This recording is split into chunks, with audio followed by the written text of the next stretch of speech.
अस्सलाम वालेकुम मेंबर्स, क्या हाल चाल है? खैरियत से हैं? अच्छा मेंबर्स, ये अब हम करने लगे हैं ग्रुप्ड डाटा के लिए जो है। सॉरी, मेरा वॉइस ओवर भी सही नहीं आ रहा।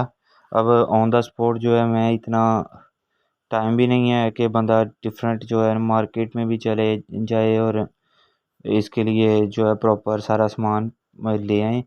तो इसलिए सिंपल मोबाइल पे वीडियो बना रहा हूँ। तो वॉइस ओवर भी इतना ख़ास नहीं आ रहा होगा और कैमरा भी इतना जो है ब्लर हो रहा है अंदर से। देखिएगा ज़रा, कोऑपरेट कर लीजिएगा। अब हम कर रहे हैं ग्रुप्ड डाटा के लिए। तो ग्रुप्ड डाटा में हमारे पास क्या होगा जी? ये हमारे पास क्वेश्चन है एग्जाम्पल नंबर 3.2। इसमें उसने मार्क्स दिए हुए हैं, मार्क्स की एक ख़ास फ्रीक्वेंसी दी हुई है और नंबर ऑफ़ स्टूडेंट्स, ये नंबर ऑफ़ स्टूडेंट्स दिए हुए हैं। जो नंबर ऑफ़ मार्क्स हैं वो एक लाइन में आपने लिख लिए हैं। उसके बाद एफ़ जो है हमारे पास, वो ये नंबर ऑफ़ स्टूडेंट्स आ गए हैं। उसके बाद आपके पास एक्स जो है, आपने एक्स की वैल्यू कैसे फाइंड करनी है? एक्स हमारे पास होता है, एक्स हमारे पास जो है वो आएगा, ये जो मार्क्स वाली वैल्यूज़ है ना, इन दोनों वैल्यूज़ को आपने प्लस करना है और इसका जो मीन फाइंड करना है। फॉर एग्ज़ाम्पल जिस तरह 19 और 0 है, 0 + 19 ओवर दो वैल्यूज़ हैं 2, ये आ जाएगा 9.5। इसी तरह आपने अगली वैल्यू का, सारी वैल्यूज़ का मीन फाइंड करके यहाँ पे लिख लेना, दोनों वैल्यूज़ का ऐड करना है डिवाइडेड बाय 2। और उसके बाद एफ एक्स जो है, एफ और एक्स को आपस में मल्टीप्लाई करके आंसर लिख लेने हैं। समीशन एफ एक्स हमारे पास ये आ गया और एफ हमारे पास ये आ गया। समीशन और सिग्मा में यहाँ पे फ़र्क रखना है। समीशन और चीज़ है, सिग्मा और चीज़ है स्टैट में। ये हमारे पास वैल्यूज़ आ गई। अब हम सिंपल, हमारे पास फार्मूला है summation F x over summation F, summation F x over summation F, और हमारे पास जो आंसर आ जाएगा ये हमारे पास अर्थमेटिक मीन आ जाएगा। उसके बाद जो इसका अगला है पार्ट 2, वो हमारे पास है इनडायरेक्ट मेथड या फिर शॉर्टकट मेथड। उसमें ये मार्क्स आ गए, एफ़ जो है आपके नंबर ऑफ़ स्टूडेंट्स, एक्स की वैल्यू जिस तरह हमने पहले फाइंड की उसी तरह मीन वाली। उसके बाद एक डी, एक स्पेसिफिक वैल्यू जिस तरह उधर हमने लिया था उसी तरह इधर भी एक डी वैल्यू ले लेंगे।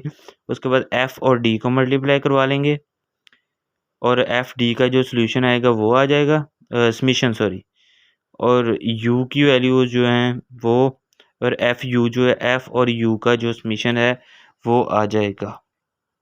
एक्स आपने जो है वो इसमें ये देखें, डी, यू और ए, ये 3 वैल्यूज़ ख़ास हैं। अच्छा, एच आपके पास ये जो आपके पास फ्रीक्वेंसी नहीं कह सकते, आपके पास जो इनका डिफरेंस है ना, देखें 19, ये 20 और 39, यहाँ पे जो दोनों का डिफरेंस आ रहा है ये देखें 20-20 का फ़र्क है ना, 20-20-20-20, इधर से भी 20-20 का फ़र्क है, वो है एच। इसका मुझे नेम जो है ना स्किप हो गया मेरे माइंड से। ये है। और ए जो है, आपने एक्स की वैल्यूज़ में से, जिस तरह आपने अनग्रुप डाटा में से फाइंड एक वैल्यू सपोज की थी, उसी तरह एक्स की वैल्यूज़ में से एक वैल्यू सपोज कर लेनी है, वो ए।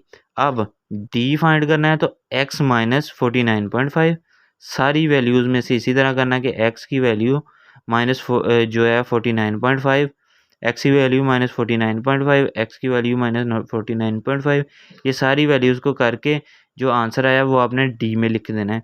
यू के लिए, यू का फॉर्मूला है एक्स माइनस ए ओवर एच, तो एक्स माइनस 49.5 ओवर 20, क्योंकि ये दोनों वैल्यूज़ तो सेम ही रहनी है ना हर जगह पे, तो इसीलिए ये दोनों वैल्यूज़ वैसे लिखती।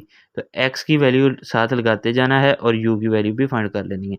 एफ़ यू मल्टीप्लाई कर लेना है, इनके जो रिक्वायर्ड समेशन होंगे वो ले लेने हैं। उसके बाद ये हमारे अकॉर्डिंग जो फार्मूलाज हैं उनके अकॉर्डिंग हमने इधर वैल्यूज़ फार्मूला में पुट करके तो आंसर ले आना है, सिंपल कैलकुलेट करके। टेक केयर, दुआ में याद रखिएगा और अपनी तैयारी पूरी रखें। इंशाल्लाह मिलते हैं एक न्यू वीडियो में। बाकी टॉपिक भी मैं कोशिश करता हूँ इंशाल्लाह कि कल दोपहर 12 बजे, यानी कि संडे दोपहर 12 बजे से पहले पहले आप तक पहुँच जाएँ। बाकी अब मैं तो पूरी कोशिश कर रहा हूँ कि जिस तरह अपनी तैयारी करनी है साथ साथ आप लोगों की भी करवा लें।